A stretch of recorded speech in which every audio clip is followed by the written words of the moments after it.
beberapa hal yang harus diperhatikan. Jadi jangan asal belusuan, jangan asal sidak. Itu nanti jadinya nakut-nakutin karyawan. Yeah. Nggak audit jadinya. Oke, jadi ketika melakukan audit, ada 4 hal yang perlu diperhatikan. 1, komprehensif. Artinya kita tidak hanya melihat 1-2 hal saja. Memang indikator diperlukan, tetapi pastikan bahwa indikator itu sudah merepresentasikan seluruh perusahaan. Jadi jangan hanya melihat satu sisi saja, karena kan yang namanya indikator itu kan sesuatu yang nggak langsung ya Pak Sandi ya. Karena kan yang kita amati yaitu kinerja, efektivitas, efisiensi, itu nggak ada konkretnya. Jadi kita mesti melihat sesuatu yang merepresentasikan. Jadi contoh kita melihat barang di balik pintu. Jadi kita kan harus menggunakan cermin. Nah, cermin itulah indikator. Nah, untuk memastikan bahwa indikator kita itu baik, ada beberapa saran, yaitu menggunakan multiple indikator. Jadi apakah mereka mengatakan hal yang sama? Nah, itu salah satu contoh kenapa kita harus komprehensif dalam melakukan audit. Karena kalau data yang kita terima salah, otomatis keputusan yang kita buat langkah-langkah ke depan itu juga salah. Makanya namanya medical check up itu kan macam-macam, mulai dari gula darah, mulai dari asam urat, kan banyak sekali, detak jantung dan sebagainya. Nah, kalau data marketing Pak Greg, berarti selain data penjualan kita harus juga tahu growth-nya ya. Betul, bukan omset aja berapa bulan ini, tapi dibanding bulan yang sama di tahun lalu itu kita berapa growth-nya, dibanding bulan per bulan berapa. Terus juga data customer, transaksi pembelian customer. Bisa jadi omset bulan ini meningkat tapi jumlah customer-nya menurun. Berarti ada customer yang hilang entah kemana bulan ini. Karena mungkin ada 1-2 customer baru yang di bulan ini belanja belinya banyak, kebetulan. Nah, ini nggak sehat ini. Kelihatan mata, waduh luar biasa kita omset meningkat. Padahal itu jebakan Batman ya. Kita terlalu pede bulan depan melakukan marketing yang ternyata hasil auditnya, loh tunggu dulu, omset naik bulan ini, tapi ternyata sumbangan bukan dari rata-rata customer kita umumnya. Ini ada customer istilahnya intruder baru, customer baru ya, aku sih belanja gede. Ini karena dia kepepet misalnya, karena pesaing kita nggak bisa buru-buru, pesaing kita nggak bisa melayani, akhirnya belanja ke tempat kita karena kita stoknya lagi banyak gitu ya, dan kita jual murah. Akhirnya dia beli ke tempat kita. Ini bahaya. Ini komprehensif Bapak Ibu ya. Jadi artinya omset oke. Kemudian kita harus tahu customer yang beli bulan itu berapa, rata-ratanya seperti apa. Betul. Ya. Terus kemudian juga dari data digital kita perlu synchronize apakah customer baru itu beli karena tahu dari mana. Betul. Ya, itu secara komprehensif. Jadi paling tidak Bapak Ibu jangan sampai ambil data cuma penjualan berapa. Yes. Tapi tahu informasi perusahaan kita dari mana. Itu yang penting. Betul sekali. Ya. Dan yang paling penting Pak Greg adalah harga pesaing kita berapa. Lah. Kalau kita nggak tahu. Kalau asal main harga kan ya bahaya Pak Sandi. Jadi kita ada 3C riset ya Pak Greg ya. Betul, ada 3C. Ada kompetitor, consumer, sama yang terakhir apa Pak Sandi? Customer. Consumer, customer, kompetitor. Jadi Bapak Ibu ambil data nggak cuma dari data penjualan dari customer kita, tapi dari data end user ya. Karena customer itu gini Pak, dalam sisi manufaktur trading Bapak Ibu ya. Kalau contoh saya pabrik sepatu misalnya, customer saya adalah toko sepatu. Karena distributor sepatu itu customer saya, tapi bukan consumer saya. End user saya adalah orang individu yang datang ke toko beli sepatu untuk dipakai di kakinya. Nah itu adalah consumer. Karena beda customer dengan consumer itu kebutuhannya beda Bapak Ibu. Customer toko ya kita ngomong ya. Yang penting cuan saya bisa jual lagi. Gak peduli ini enak di kaki, nyaman, fashionable atau enggak, yang penting saya bisa jual. Itu adalah preferensi customer. Tapi kalau consumer beda lagi, ini cocok nggak dengan saya? Ini trennya image-nya saya gimana kan gitu ya? Enak di kaki enggak? Kita perlu riset juga di sisi sepatu customer, sepatunya consumer, juga di sepatu kompetitor. Nah, ini positioning kita ada di mana ya? Sejauh ini kita dipersepsikan apa di masyarakat? Kita harus tes pasar juga, audit juga. Metode risetnya simple, yaitu kita lakukan survei. Dan survei yang ngelakuin jangan tim Bapak Ibu semua, karena bisa jadi bias, Pak. Yes, betul. Ya, kalau bisa pihak ketiga. Ya, ini sekalian info, SLC Marketing bisa membantu Bapak Ibu untuk itu, gitu ya. Betul sekali. Surveinya. Nah, namun kalau Bapak Ibu yang melakukan, pastikan itu tim independen. Jangan tim yang terkait sama omset penjualan atau sales. Karena maaf Bapak Ibu, sales marketing selalu menyalahkan keadaan, kebanyakan di lapangan. Aduh Pak Siti, Pak. Padahal ternyata marketnya besar, peluangnya besar, dan mereka merasa itu mengganggu zona nyaman mereka, Bapak Ibu. Ini yang perlu dipahami, bahwa kalau riset lakukan internal, saran saya divisi lain yang tidak terkait marketing, ya, itu yang lebih netral. Itu komprehensif, independen, Pak. Independennya sudah saya sampaikan. Kalau bisa auditnya itu bukan, jadi nggak ada subjektivitas. Di sana harus benar-benar objektif, gitu ya.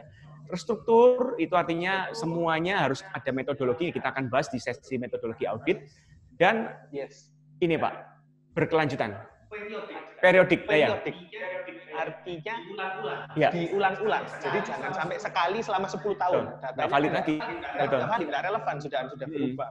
Jadi harus dilakukan secara periodik, berkala. Sama kayak kita servis mobil. Betul. Itu kan ada intervalnya. Atau kita cek setahun 2 kali saya disarankan dokter. Papa saya ada jantung koroner, mama saya bakat diabetes. Nah, saya juga sudah pasti suatu saat tinggal tunggu waktunya ya. Karena kalau kita nggak jaga kesehatan pasti kena.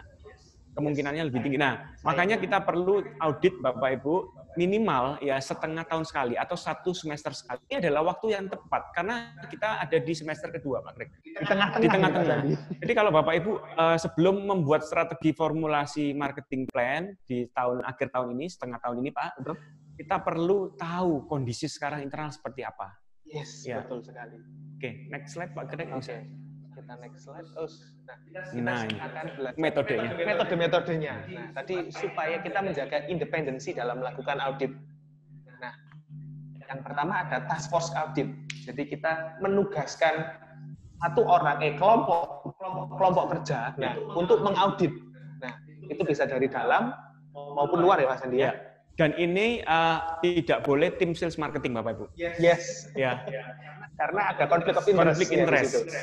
Nah, ini penting sekali Bapak Ibu. Loh, Pak Sandi gimana? Pak Greg gimana untuk membuat task force auditnya? Ya, bikin tim kecil minimal ada 3 Bapak Ibu ya. 1 manajemen terlibat, gitu kan. 2 tim operasional terlibat, ya. Yang tahu kegiatan sehari-hari karena manajemen ini kan strategi, big picture-nya. Nah, yang keseharian mungkin dia nggak terlalu paham. Tapi harus melibatkan tim operasional, yang mana tim operasional ini tidak bersentuhan langsung dengan penjualan.